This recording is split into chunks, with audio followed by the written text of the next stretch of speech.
한번 시작해 보겠습니다.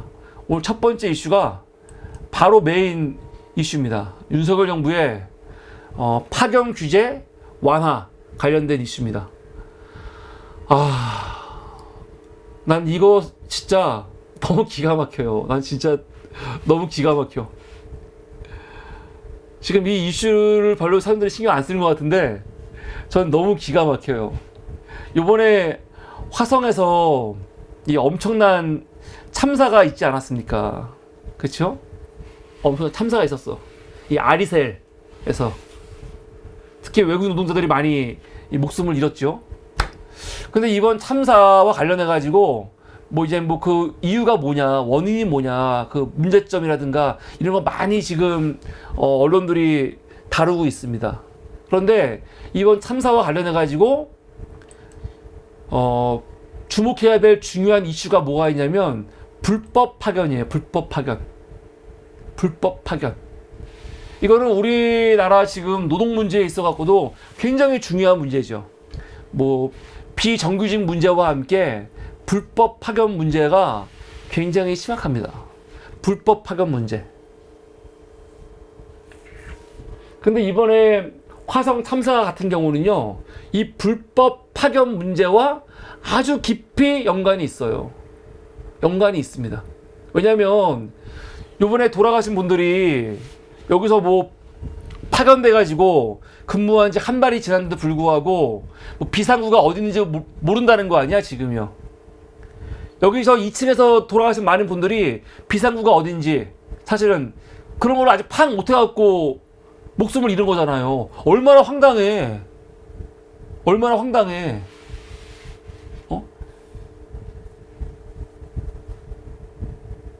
그 공장에서 오랫동안 일하면서, 이 공장이 1차 전지 제조업체 아닙니까? 그쵸? 그러면 이 공장에서 만약에 오랫동안, 올해도 아니야, 그냥 몇 개월이라도 일했던 사람이라면 이 공장에서 벌어질 만한 위험한 일들에 대해서 미리 알고 있을 거 아니야. 교육도 했을 거 아니야. 만약에 전지에서 불 붙었다. 그럴 때는 일반 소화기 쓰면 안 된다. 그럼 기본적인 거 알 수 있을 거 아니야. 그런데 CCTV에서 본 것처럼 당시 노동자들이 이 배터리에서 불 났을 때 급하게 소화기 가져와갖고 불 끄려고 하다가 일반 소화기 쓰면 안 되는데 이거 쓰는 바람에 불이 더 커진 거 아닙니까? 전혀 안전수칙을 모르고 있는 거죠. 이분들이 고의로 한 건 아닐 거 아닙니까? 모르고 한 거야. 왜 몰랐냐? 왜 몰랐습니까? 불법 파견 문제와 연관이 있다는 거죠. 그래서 요번에 이 이슈에서 아주 중요한 거는 요번 이 참사와 관련된 중요한 이슈는 불법 파견 문제. 앞으로 불법 파견을 근절해야 된다. 그렇게 나와야 되는 거예요. 그런 게. 사실 여러분 보시면 알겠지만 우리 사회에서 이 가슴 아픈 참사라든가 문제가 생기면 소 잃고 외양간 고친다고 비판도 있지만 소 잃고 외양간이라도 고쳐야 될 거 아닙니까? 그렇지 않아요? 그래서 구하라 씨 같은 연예인 같은 구하라 씨 같은 분들 이제 돌아가신 다음에 그 오랫동안 아주 오래전에 자식들 벌써 도망간 부모가 와가지고 그 재산을 지들이 챙기려고 하는 거, 이런 어이없는 걸 보면서 우리가 구하라법 만드는 거죠. 그러니까 어떤 당시에 문제가 몰랐는데 어떤 유명인이라든가 어떤 참사가 났을 때 관련해가지고 앞으로는 이런 일이 있게 하지 말아야지 해서 법 만드는 거 아닙니까? 세월호 참사라든가 이태원 참사, 이런 엄청난 참사 있는 다음에 그 유족들이 원하는 게 뭡니까? 앞으로 이런 참사가 일어나지 않도록 안전관리 해달라고 하면서 관련 법 같은 거 만들어달라, 그런 거 하는 거 아니에요. 그런 거 아니에요. 교통사고로 어이없이 억울하게 죽은 아이가 있어요. 그래서 앞으로 그 부모들도 우리 아이 같은 이런 피해자가 나오면 안 되겠다 해서 민식이법 나오는 거고 그러는 거거든요. 그러면 요번에 화성 참사가 터졌으면은 이번에 어떤 법이 나와야 됩니까? 불법 파견을 진짜 근절할 수 있는 법이 나와야 된다. 이런 논의가 있어야 되거든요. 이런 논의가 있어야 돼요. 근데 너무 황당한 거는 이 정부는 지금 어떻게 하고 있습니까? 지난 28일 날 이정식 고용부 장관 환노위 나와갖고 뭐라고 해요? 오히려 불법 파견을 합법화하겠다는 식으로 이야기를 하잖아요. 이게 맞냐고요. 너무 어이가 없죠. 우선 앞에 기사 좀 볼게요. 25일 고용노동부가 작성한 중대재해 동향 보고를 보면 참사가 발생한 사업장 원청은 아리셀, 사내 하청은 메이셀이다. 사내 하청인 메이셀의 업종은 1차 전지 제조업이며 주소는 아리셀과 같다. 메이셀이 원청에 지휘감독을 받지 않고 독자적인 업무를 처리했다면 정상적인 도급 계약이라 문제될 것이 없다. 하지만 메이셀이 실질적으로 원청인 아리셀에 인력을 파견하는 역할을 했다면 불법 파견에 해당한다. 제조업은 파견이 허용되는 업종이 아니기 때문이다. 요 얘기를 듣고 이게 무슨 말인지 한 번에 이해가 되는 분들은 그래도 노동 문제에 대해서 그래도 좀 관심이 있는 분들인데 이걸 보고 이게 무슨 말인지 헛갈려할 수가 있어요. 우리나라에는 그 파견법이라는 게 있어요. 파견법이라는 게 있습니다. 이 파견법이 만들어진 지는 꽤 오래됐어요. 이게 언제 만들어졌더라? 이게 1998년인가? 그때 만들어진 겁니다. 파견 근로자들을 보호하기 위한 법이죠. 여러분, 우리가 많이 아시다시피 경비, 청소, 주차 관리, 자동차 운전 그런 데들 있죠. 그런 것들은 대부분 파견 근무를 합니다. 파견 근무. 근데 모든 업종에 다 파견 근무를 할 수 있는 거 아니에요. 우리나라는 법으로 정해져 있어요. 32개 업종. 32개 업종 외에는 파견 근무가 안 됩니다. 기본적으로 제조업은 파견업이 안 돼요. 근데 이번에 사고 났던 아리셀은요, 어떤 공장입니까? 제조업이에요, 제조업. 여기는 파견이 안 되는 곳이야. 파견이 안 되는 곳이야. 그러면 그 외국인 노동자들 많이 있지 않았습니까? 그 노동자들은 뭡니까? 파견된 사람들 아니야? 아니죠. 이분들은요, 우선 파견됐다면 그건 불법이야. 이분들은 파견이 아니고, 잠깐만, 이게 지금 글씨가 깨져가지고 좀 맞춰놓고 할게요. 이분들은 파견이 아니고 뭡니까? 도급, 하청. 우리가 보통 하청이라고 부르잖아요. 하청으로 온 거야. 하청으로. 그냥 원청이 아리셀이고, 아까 기사에서 봤지만 그 하청업체가 어디라는 겁니까? 하청업체가 메이셀. 아리셀이 메이셀이라는 하청업체한테 일을 맡긴 거죠. 일을 맡긴 거예요. 그래서 하청업체는 기사 보면 알겠지만 제조업을 하는 업체라는 거예요. 메이셀이. 멀쩡한 업체인 거지. 제조업을 하는 업체야. 그래서 도급이라는 거는 프로젝트 형식으로 우리가 어떤 일 하려고 하는데 그거를 다른 기업과 계약을 맺어가지고 당신들이 이것 좀 해달라고 일을 맡기는 거거든요. 그게 도급이거든요. 그러면 이렇게 도급을 하면 그 하청업체에서 하청업체 직원들이 있을 거 아닙니까? 그 직원들이 그 일을 하는 거예요. 그래서 요번에 이렇게 억울하게 목숨을 잃은 노동자들 있죠. 그분들은 어디 직원입니까? 어디 직원이에요? 아리셀이 아니고 메이셀 직원인 거예요. 지금 표면적으로는 메이셀 직원이야. 그러면 중요한 거, 파견이 아니고 파견으로 온 게 아니고 도급업체에서 온 직원이라고 했을 때 또 차이가 뭐야? 차이가 있어요. 파견으로 외국인들이 왔던 파견도 파견 업체에서 보낸 거 아닙니까? 파견으로 왔건 도급으로 왔건 원청에서 일하는 건 똑같은데 뭐가 다르냐? 제일 중요한 거, 도급 업체에서 온 사람들은요, 원청 업체에서 하는 지시를 따를 필요가 없어요. 도급 업체에서 온 직원들은요, 도급 업체에서 관리하는 거예요. 지시하고 일하게 하고. 그리고 나중에 일 다 끝난 다음에 책임질 게 있으면 도급 업체가 책임지는 거죠. 파견 업체는 사람이 필요했고 파견 업체에서 파견이 오는 거 아닙니까? 그러면 원청에서 지시를 하는 거예요. 그래서 나중에 만약에 무슨 사고가 나면은 원청과 그 파견 업체가 함께 책임을 집니다. 함께 책임을 져. 이게 가장 큰 차이죠. 가장 큰 차이야. 그런데 이번에 아리셀 같은 경우는 마치 제조업을 하고 있는 메이셀이라는 기업한테 계약을 맺어갖고 하청으로 야 1차 전지 좀 만들어 시킨 것처럼 보이는데 알고 보니까 그게 아닌 거죠. 왜? 에이셀이라는 기업이 주소가 어디예요? 아리셀하고 같은 기업이야. 같은 기업이야. 아니 그러면은 딱 봤을 때 아리셀과 메이셀은 같은 기업인 거예요. 같은 기업인데 딱 봤을 때 더 봐야겠지만 지금으로서는 뭐 그냥 이 뭡니까 의심입니다. 의심. 같은 기업인데 노동자들을 직접 고용하기 싫으니까 어떻게 한 겁니까? 이렇게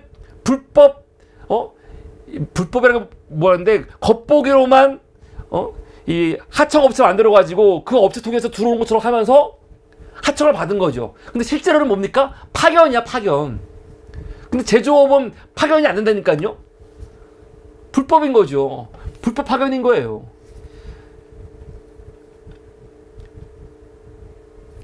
그러는 바람에 어떻게 된 겁니까? 이런 식으로 파견된 사람들은 이 일반 정직원과 다른 게 뭐예요? 우선 뭐 근로 조건 같은 것도 당연히 안 좋고요. 월급도 낮고 이런 것도 있지만 이번 문제에 있어 갖고는 안전교육 같은 거. 지금 아리셀 같은 경우는 안전교육 같은 거 했다는 거 아니에요. 소방관에서도 잘 했다는 거 아니야 그런 거. 근데 문제는 뭡니까? 이렇게 불법 파견으로 노동자들이 계속 바뀌니까 안전교육 제대로 못 받는 거죠. 사고 나는 거예요 이렇게. 그래서 이번 사고의 아주 큰 이슈는요, 이 불법 파견, 합법적인 하청업체와 계약한 것처럼 꾸몄지만 알고 보니까 하청이 아니었고 불법 파견이었던 거죠. 자기들이 지시하는 거 아니야 원청에서. 그 외국인 노동자들을 그 하청 기업 메이셀에서 지시했습니까? 그게 아니잖아요. 아리셀에서 지시하고 했던 거 아니야. 그러면 이번 문제와 관련해가지고 정부가 불법 파견 문제가 정말 심각하구나. 불법 파견된 공장, 불법적으로 노동자들이 파견된 공장은 굉장히 안전으로부터 사각지대에 놓여 있구나. 그렇게 봐야 되는 거거든요. 근데 황당한 게 뭐냐면 이 정부는 이미 작년부터 계속 어떻게 했냐. 이 파견법을 위반한 사업장 가갖고 오히려 파견을 확대할게. 그러고 있어요. 작년 7월달 25년 만에 고용부 파견 허용업종 확대 본격 착수. 정부가 경비, 청소 등 32개 분야에만 허용된 파견 업종을 확대하기 위해 기업 대상으로 사전 조사를 시작했다라는 이 기사죠. 파견 업종을 지금 이 정부에서는 늘리겠다는 거죠. 늘리면 어떤 문제가 있어요? 아니 사업주들은 파견 받으면 좋지요. 왜? 정규직 하기 싫으니까. 비정규직 파견 노동자들 와가지고 2년 채우지 않고 2년 채우면 안 되거든요. 2년 채우면 정규직으로 채용해야 되거든. 그러니까 2년 되기 전에 자르면 되니까. 이게 사업자들 입장에서 도움이 될 수도 있어.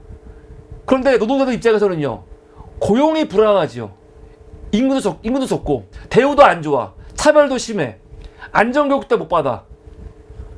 여러 가지 문제가 많습니다. 그런데 사용자 입장에서도 도움이 안 될 수 있어요. 특히 제조업 같은 거 나름대로 고도의 좀 숙련이 필요한 것들, 그런 것들에 대해서는 굉장히 또 문제가 많이 생길 수 있거든요.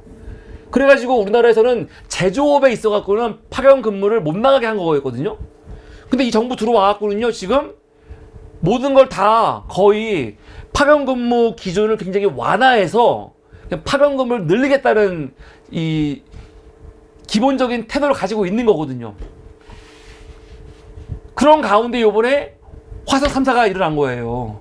그러면 정부가 우리가 이렇게 파견업종 확대하려고 했었는데 이거 스톱 하지 않겠다. 더 고민하겠다. 그렇게 나오는 게 맞는 겁니다. 그런데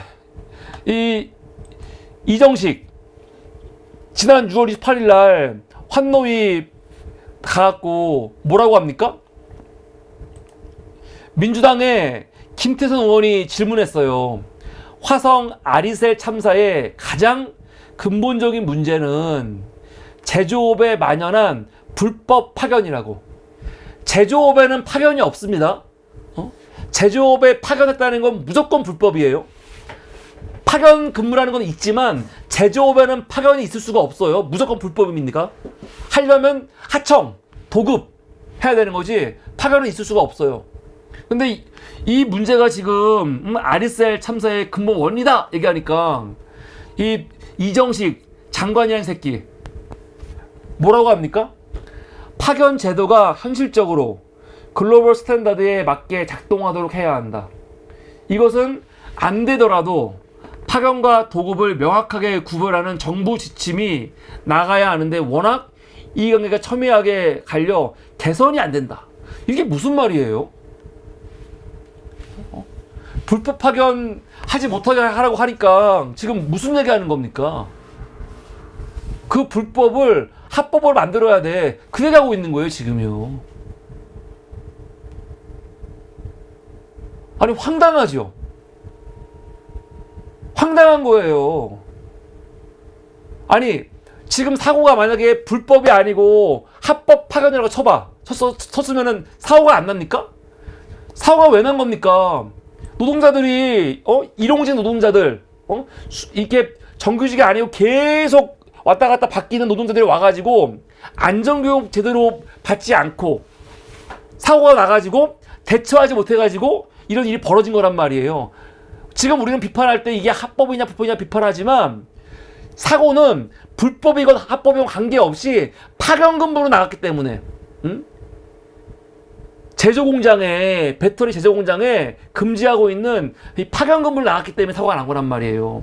근데 그 금지를 풀어주고 합법적으로 파견 근무를 해주면은 지금 이런 비숙련된 노동자들 그리고 이렇게 자주 바뀌는 노동자들이 들어와갖고 안전교육 받는 문제 제대로 못 받는 거 아닙니까? 그런 문제가 해결이 돼요? 지금 무슨 소리를 하고 있는 거야? 아니, 황당한 새끼들이라니까요. 그냥 이 새끼들은요, 뭐 교훈이 없어요. 이태원 참사, 오송 참사, 요번에 화성 참사 이런 게 벌어지고 나면은 이게 왜 벌어졌는지 똑바로 인식을 하고 그 문제를 근본적인 문제를 찾으려고 애를 쓰고 그 근본적인 문제를 해결하려고 해야 되는데 자꾸 엉뚱한 소리를 하면서 전혀 관계없는 짓거리를 하고 있는 거라니까요. 더군다나 지금 어떻게 파견 근무의 규제를 완화해 주겠다 이런 말이 나옵니까? 이 파견 근무 때문에 지금 벌어지는 일인데 이게 불법이냐 아니냐는 나중 문제고 파견 근무 자체가 지금 문제인 거예요 사실요.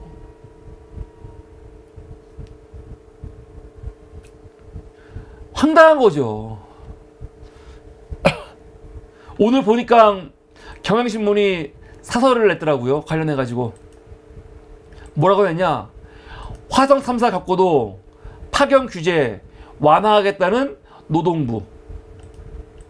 결론만 보자면 느슨한 근로감독으로 불법 파견을 방치한 노동부가 불법 파견을 아예 양성화하겠다고 나선 꼴이라는 말이 나올 수밖에 없다. 정부가 할 일은 불법 파견 단속, 파견 사업장 안전체계 점검과 실효성 있는 산재 예방 대책 마련, 위험의 외주화를 막기 위한 법과 제도의 정비이다. 파견 규제 완화는 이에 역행하는 것이다. 언제까지 이런 비극을 되풀이할 셈인가? 100번 맞는 말입니다. 그래서 이 정부는요, 차라리 없는 게 나아요. 없는 게. 없느니만 못한 정부. 정말 문제가 터진 것도 문제지만 그거에 대해서 대응하거나 그 사후 처리하는 것도 너무 어이가 없는 정부입니다. 진짜.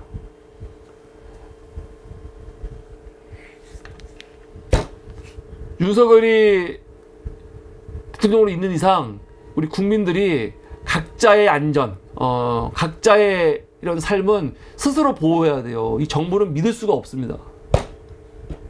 이게 오늘 첫 번째 이슈였습니다.